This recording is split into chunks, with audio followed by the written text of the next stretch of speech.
on cherche la limite en moins l'infini de 1 moins x exponentielle de x plus 2.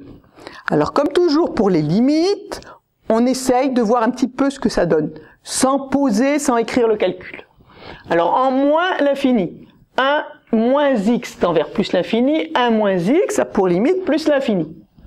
En moins l'infini, exponentielle de x, limite de exponentielle de x en moins l'infini, regardez le petit schéma dans votre tête, ça fait 0. L'infini fois 0, c'est une forme indéterminée, il faudra utiliser le théorème des croissances comparées.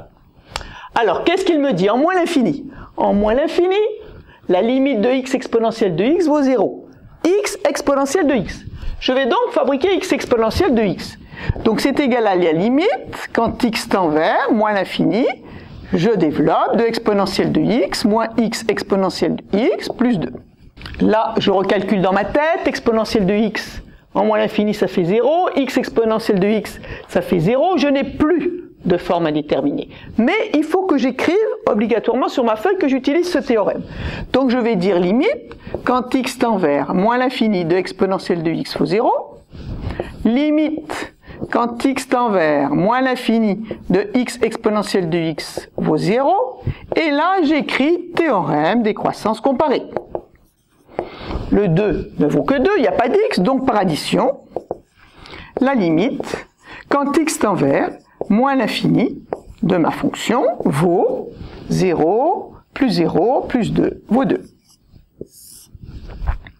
Maintenant, je cherche la limite de x2 exponentielle de moins x2. Toujours pareil, je fais un petit calcul au départ. En plus l'infini, x2 tend vers plus l'infini.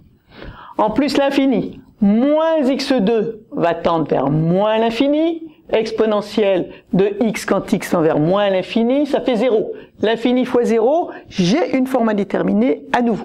Donc je vais utiliser le théorème des croissances comparées, mais là je suis en plus l'infini. Donc c'est probablement la forme limite quand x tend vers plus l'infini de exponentielle de x sur x. Alors, on pose, on a des x2.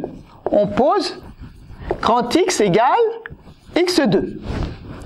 On cherche donc la limite. Alors, quand grand x fait quoi?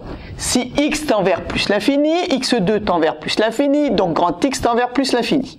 Grand x tend vers plus l'infini de x exponentielle moins x2, donc moins x. C'est donc la limite quand grand x tend vers plus l'infini de x fois 1 sur exponentielle de x, ou x sur exponentielle de x. Alors, je sais qu'en plus l'infini, la limite de exponentielle de x sur x vaut plus l'infini. Ici, j'ai son inverse. L'inverse d'un grand nombre, c'est 0. Donc, ça fait 0. Et finalement, la limite, quand x tend vers plus l'infini de x2 exponentielle de moins x2 vaut 0.